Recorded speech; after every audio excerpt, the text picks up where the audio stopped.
I want you to think about every major civilizational challenger in human history. Just, picture them in your head for a second. Hmm. Like, picture Socrates standing right there before the Athenian assembly, completely dismantling their deepest assumptions.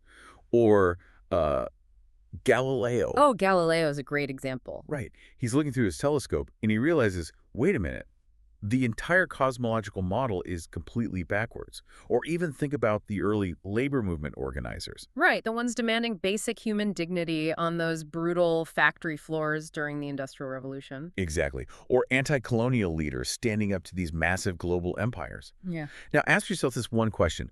What did the established order actually say to neutralize them? That is the big question. What was their immediate, reflexive defense mechanism? Because they rarely engaged the substance of the arguments, did they? No, almost never. I mean, the Athenian elite definitely didn't want to debate the ethics of the soul of the Socrates. Yeah, and the Inquisition certainly didn't sit down to discuss orbital mechanics with Galileo. Right, they had zero interest in the math. So instead, these entrenched power structures, they always ask this very specific set of questions. They say, where are your credentials?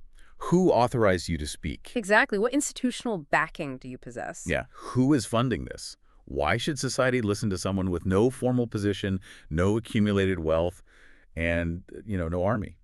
It is, honestly, the most reliable playbook in the history of power. It really is. The very moment an entrenched system encounters a genuine rational threat to its architecture, the defense is never about factual accuracy. It is entirely about whether the challenger has the proper social permission to speak.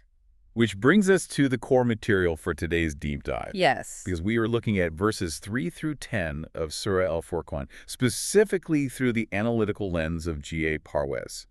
And Parwez provides this devastatingly sharp sociological reading of this text. He really strips away the centuries of religious sentimentality, doesn't he? He does. He cuts right through that mystical fog that usually, completely obscures these passages. Right. And what he reveals is this ancient definitive transcript of this exact credential objection being raised against the systemic reformer. It's fascinating. He demonstrates that the objections facing the messenger in this text are not theological at all. No, not even a little bit. They are entirely class-based. They are the socio-economic defenses of the Mala, that's the vested interest elite, refusing to engage with a rational argument by just viciously attacking the social credentials of the person delivering it.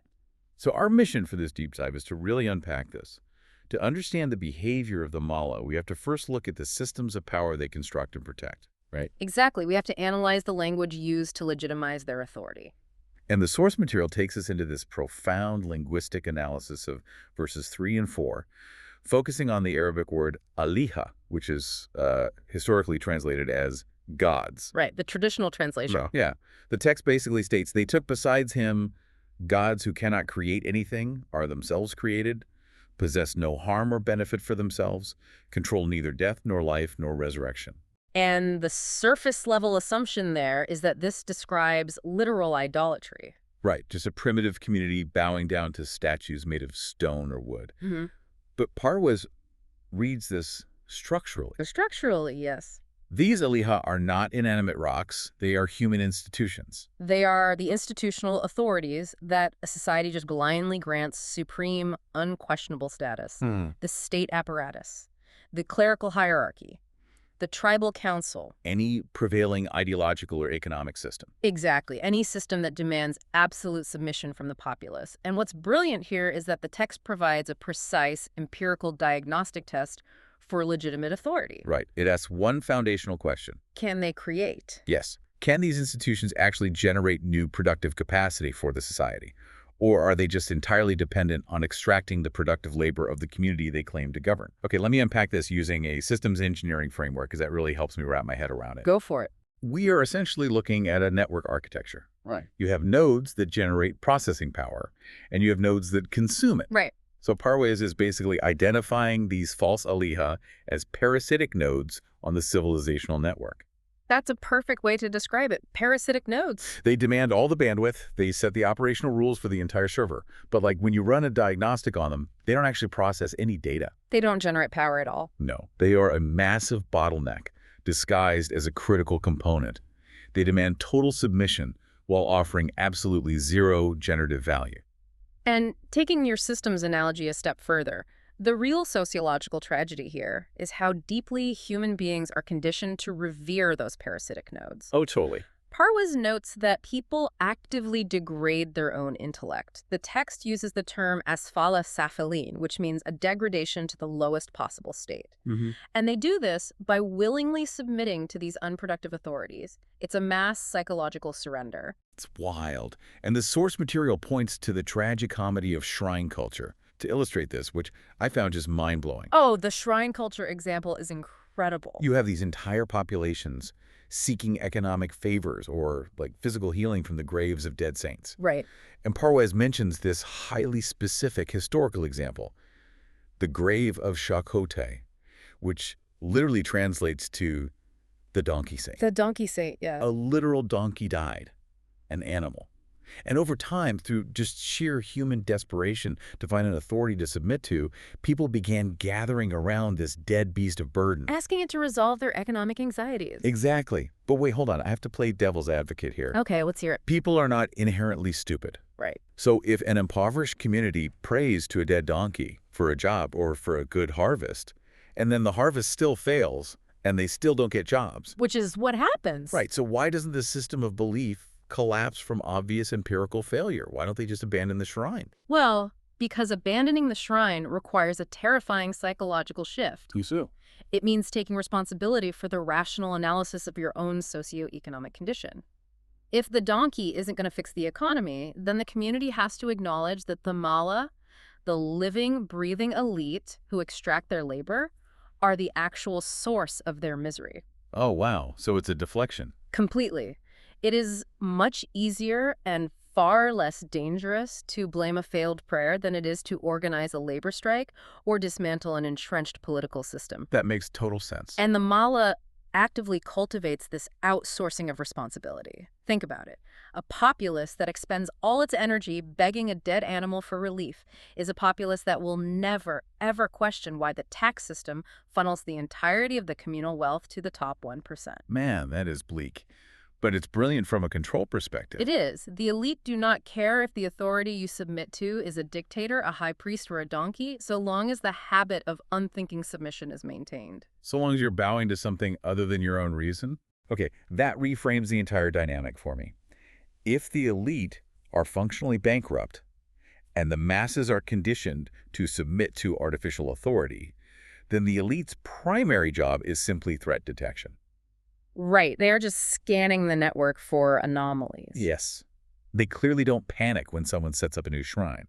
They probably encourage it. They absolutely encourage it. But they panic when they encounter someone who demystifies authority entirely. Which brings us to verse 7. And this is what I see as the most revealing elite objection in the entire text. The market objection. Yes. They say, what is wrong with this messenger? He eats food. He walks fil aswak. He walks in the markets. Right. Now, my initial thought when I read that is, well, why is visibility a threat? Like, couldn't an elite politician do a photo op in a grocery store today just to look relatable? Well, sure, but a political photo op is purely performative. Right. They have a whole camera crew. Exactly. It's carefully managed to maintain distance while feigning connection. What Parwez identifies in verse 7 is the elite's ultimate legitimacy test. Okay, break that down for me. In the framework of the mala, true authority must be artificially elevated above ordinary biological and economic reality. So they can't be seen sweating or haggling over prices. Exactly. A real leader shouldn't be seen sourcing his own provisions. He shouldn't be subject to the friction of daily commerce. True authority requires visible, meticulously maintained markers of distinction. Like palaces, armed guards, all that unapproachable distance. Right. All of that cleanly separates the ruler from the ruled, because mystique is the primary tool of extraction. Mystique. I love that word for this. It hides the fact that the parasitic node isn't generating anything. If the public sees that the leader requires the exact same caloric intake and has to haggle over the price of grain just like they do, the illusion of inherent divine superiority completely collapses. Wow. So if we look at the friction in that system, the reformer isn't failing a legitimacy test by walking in the market. He is passing the only one that actually matters. His physical embeddedness in ordinary life is the ironclad guarantee that his socio-economic analysis is not just some abstract academic theory. Mm-hmm. He knows precisely what the productive system yields for the everyday participant, because he is one. He's in the supply chain. He is feeling the exact same pressures. Yes. He experiences the inflation firsthand.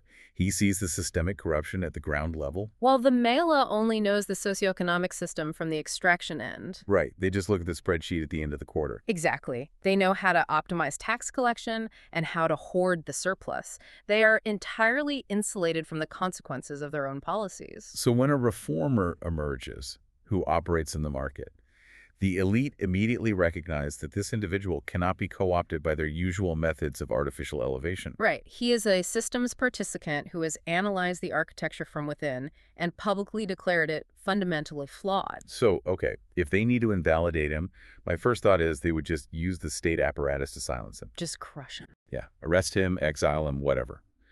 But the text indicates they take a different route. In verses 7 and 8, they publicly demand, why was no angel sent down to him? Why was no treasure thrown down to him? Yeah. Why bother demanding an angel? Why not just use force and be done with it? Because brute force often backfires. It creates a martyr. If you crush him with force, it actually validates the reformer's critique that the system is inherently oppressive.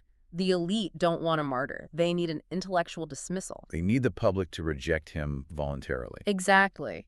And Parwez argues that these demands for an angel or a treasure are not genuine requests for evidence to validate a socioeconomic theory. What are they then?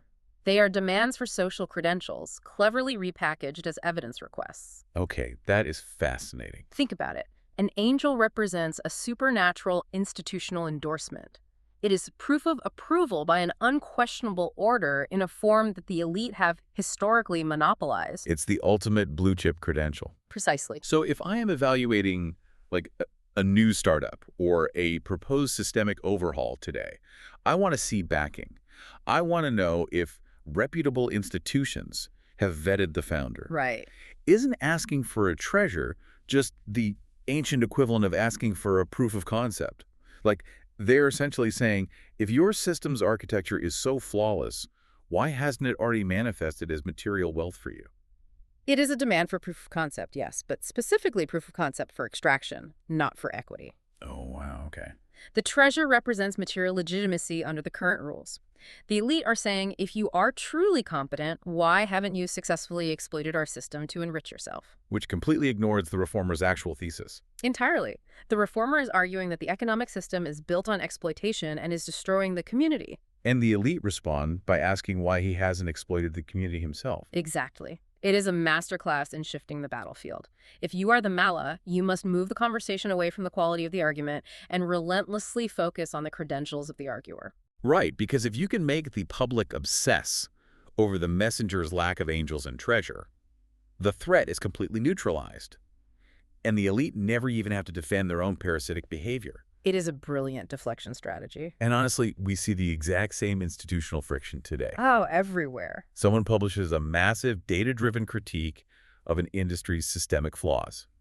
What's the immediate response from entrenched interests? It isn't to counter the data. No, it's to attack the person. Exactly. The response is always, what tier of university did they attend? What is their net worth? Are they backed by a major venture capital firm? Have they been published in our specific gate-kept journals? If you don't have the institutional blue checkmark or the billion-dollar valuation, your rational critique is just discarded. It's just tossed in the trash. Yeah. The public is conditioned to look for the angel and the treasure, because verifying a credential requires zero cognitive load compared to, critically evaluating a complex argument about systemic reform. Zero cognitive load. That is the key. The socio-economic clash inevitably devolves into a psychological war. Right. Because the reformer in this text refuses to play the credential game. He doesn't attempt to conjure a supernatural entity or suddenly amass a fortune to prove his worth. He just sticks to the arguments. He relies purely on reason. And when reason begins to gain traction with the community, the elite are forced to escalate. They go from demanding miracles to outright defamation. Which is step 3 of the playbook. Right. Because if the reformer is rational, the elite system is exposed as irrational. It is a zero-sum game of civilizational logic. To protect their architecture, they have to destroy the source of the reason. Exactly. Which leads to their public accusation, you are only following a man bewitched. A man under a magic spell. Yes, they label him insane. But the fascinating part of Parwez's analysis here isn't just that the elite hurled this insult in the moment. Right. It is that later historical traditions actually institutionalize the insult. This is where it gets really dark. It really does. Parwez points to this fabricated story of Labid bin Asam. This is a man who supposedly cast a magic spell on the prophet using a comb and some hair. Come in some hair. Yeah, supposedly leaving the prophet in a state of profound psychological delusion for an entire year. Mm-hmm. Wait, let me make sure I'm understanding the implication here. The foundational text, Surah Al-Furqan, explicitly states that it is only the unjust oppressors, the Mala, who call the prophet bewitched. Yes. It frames it as a malicious elite slander. Okay, so if the primary text explicitly says this is a lie told by the enemy, how on earth does this story about a comb and hair survive in the historical record? Why wouldn't early scholars just purge it? The survival of that fabrication demonstrates how deeply the Mala mindset infiltrated the later curation of history. Wow. Parwez directs a fierce critique at scholars like Maududi who actually attempted to defend these problematic traditions. Defend them? Why? Well, Parwez's argument against them is structural. Accepting this fabrication fundamentally destroys the intellectual integrity of the reformer. Right, because if he's delusional, his system is delusional. Exactly. The elite could not defeat the reformer's arguments during his lifetime. So over the centuries, the vested interests attempted to subvert the engine of reason from within. If the individual bringing the ultimate rational critique of an extractive society can have his cognitive functions hijacked by a comb and some hair for a year. He is rendered an irrational victim of superstition. Precisely. It is the historical equivalent of corporate astroturfing. That's exactly what it is. It's like, it's not enough to defeat the competitor in the market. You have to infiltrate their legacy and rewrite their operating principles. Yes. By defending the Labid and Essam story, these later historians were literally doing the work of the Mala for them. They neutralized the rational threat of the reformer by wrapping him in the exact superstition he came to abolish. Because if his mind can be compromised by a spell, the public is completely free to doubt whether his socio-economic reforms were also the product of a compromised mind. And that is why Parwez is completely uncompromising on this metric. As he should be. Any historical narrative that damages the intellectual and operational integrity of the reformer must be rejected as a fabrication. The entire validity of the systemic change rests entirely on the empirical reliability of the person implementing it. Which leads us to the actual evidence the reformer presented. Right, the alternative to the angel. Yes. If we discard the elite's bad faith demands for angels, and we ignore their demands for sudden wealth, and we throw out their defamatory claims about magic spells, what is the actual empirical proof the reformer offered to the society to validate his systemic overhaul? He doesn't offer a supernatural trick. No. He offers a 40-year character audit. A 40-year character audit. The text references his challenge, saying, I have lived among you a whole lifetime before this. Do you not use your reason? He had lived in their markets, engaged in their commerce, and existed entirely within their social reality. In 4 decades, he had never exploited a single system participant. Right. But, okay, let me play devil's advocate here again. Bring it on. Just being an honest person doesn't necessarily make you a competent systems engineer, right? Why is a character audit the ultimate proof of a socioeconomic theory? Because it is not simply about being nice or possessing personal morality. Okay. It is an empirical track record of non-extraction. You have 40 years of solid data proving that this individual does not hoard surplus, he does not lie for personal gain, and he does not exploit informational asymmetries in the market. I see. Therefore, when this individual presents a massive, sudden claim that the entire civilizational architecture needs to be overhauled, the data simply does not support the conclusion that this is a sudden onset of deceit or a ploy for personal power. Because the baseline is 40 years of zero deceit. Exactly. The operational integrity of the reformer guarantees the integrity of the proposed system. But if you look at modern political history, reformers who go up against a ruthless elite almost always break their own principles to win. Unfortunately, yes. They argue that the ends justify the means. You have to play dirty to overthrow the Mala. Doesn't a rigid adherence to this 40-year character audit make the reformer, too weak to actually seize power? That's the trap. And Parwez observes this exact tragic pattern in modern movements. How so? They begin with high-minded principles, right? But to acquire power, they adopt the elite's tactics of deceit, compromise, and ethical breaches, and they justify it as necessary for political gain. We'll fix this system once we're in charge, kind of logic. Exactly. But Parwez's counterargument is that the true embedded reformer never alters the socioeconomic truth to appease the elite or to find a shortcut to power. Never. The mechanism is simple. The moment you utilize the Mallah's tactics of deceit to gain power, you become the new Mallah. Oh, man. That is so true. The 40-year character audit is not just a resume of the past. It is the foundational protocol for how the new system will operate in the future. So if the protocol is corrupted during the acquisition of power, the resulting system will inevitably be extractive. Inevitably.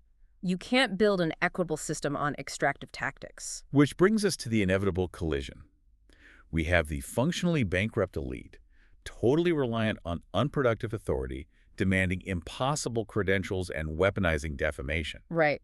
And on the other side, we have the embedded reformer, armed with an unassailable operational track record and a rational critique of the extractive architecture. The stage is set. What actually happens when the reformer system confronts the entrenched power structure? We find the conclusion of this dynamic in verse 10. The text states, "Blessed is he who, if he wills, could give you better than that, gardens, palaces." Gardens and palaces. To understand this, we have to apply Parwez's core concept, the law of requital, or mukafat-i amal applied to institutional behavior. The law of cause and effect in human society. Yes. Let's look at the mechanics of extraction. The false aliha from verses 3 and 4 cannot create. They only consume. An extractive system survives by choking off the productive capacity of its own people just to hoard surplus at the top. The law of requital dictates that an architecture built entirely on extraction will eventually starve its own foundation and collapse under its own weight. So verse 10 is not a theological promise of an afterlife. No, Gardens and palaces are not ethereal rewards for submitting to a new religion. absolutely not. Verse 10 is the concrete, physical counter-reality to the elite's failing system. It's tangible. Yes. It contrasts what a genuinely productive, rational order can generate against the meager, hoarded output of an extractive institutional architecture. The productive order, the human beings and the resources of the earth, already possesses the capacity for immense abundance. Right. The vested interest architecture is simply the bottleneck. They stifle innovation and hoard resources just to maintain their artificial elevation. So verse 10 is actually an economic forecast based on systemic change. Exactly. It's forecasting that if you dismantle the parasitic nodes, the natural result of human cooperation under equitable, rational law is unprecedented abundance. And to ground this in historical reality, Parwez points to the actual implementation of this embedded system. Yes. What happened when it encountered the massive, deeply entrenched extractive empires of Rome and Persia? The ultimate mala of their era. Right. They didn't just slowly decline over centuries, they completely shattered. And they shattered because their internal law of requital had reached its terminal phase. The overtaxation, the stifling of innovation, the massive concentration of wealth, it had rotted their productive base from the inside. So when they were confronted by a system based on equity, rational law, and productive labor, the contrast was just too severe. The gardens and palaces of the Roman and Persian elites physically fell into the hands of those who had discarded the superstitious yoke of their own local authorities. It was a massive redistribution of wealth, and it was driven not by supernatural intervention, but by the superior efficiency and moral force of a generative social architecture. The empires that possessed all the institutional angels and hoarded all the treasures were swept away by a movement that focused entirely on the rational, embedded reality of daily productive life. It is the ultimate vindication of the reformer who walks in the markets. It really is. So we have essentially constructed a diagnostic instrument today based on Parwez's sociological reading. Let's call it the Al-Furqan discrimination tool. I like that, the Al-Furqan discrimination tool. Whenever you evaluate a system, a government, a corporate structure, or a movement, you apply this tool by asking one fundamental question. Okay, what's the question? Which leadership model is mathematically more likely to generate a social architecture that serves the alameen, the entire interconnected ecosystem of people? Is it the institutionally credentialed figure, artificially insulated from ordinary life, demanding submission based on symbols of hoarded wealth and legacy backing? Or is it the embedded reformer who actively participates in the productive system, whose operational character is an open, verifiable ledger spanning decades, and who dismantles mystique in favor of raw, rational analysis? Historically and logically, the answer is undeniable. It really is. The critical realization, however, is that the Mala never actually went extinct. Oh, no. They just rebranded. Exactly. They did not disappear when Rome and Persia fell.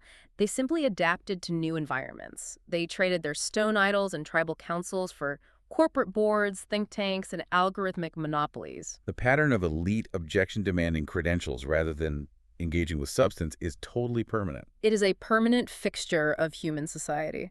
Has we actually evolved past the people who put Galileo on trial or the communities who prayed to the donkey saint? I mean, look at the authorities, the institutions, and the thought leaders you place your trust in today. Are you trusting them because their systems genuinely produce equitable value without relying on extraction? Are you trusting them because they can withstand a brutal 40-year audit of their operational history? Right. Or are you simply bowing to them because they possess the modern equivalent of an angel on their shoulder, a verified checkmark, a prestigious degree, a media empire, and a treasure in their vault? It's a tough question to answer, honestly. It is. If we are still judging the validity of a systemic critique by the pedigree of the speaker's institutional backing rather than the embedded rational truth of their analysis, then our civilizational logic is still fundamentally broken. We're still just demanding to see their angels. We really are. So think about it the next time you're told an expert isn't worth listening to simply because they walk in the exact same markets you do.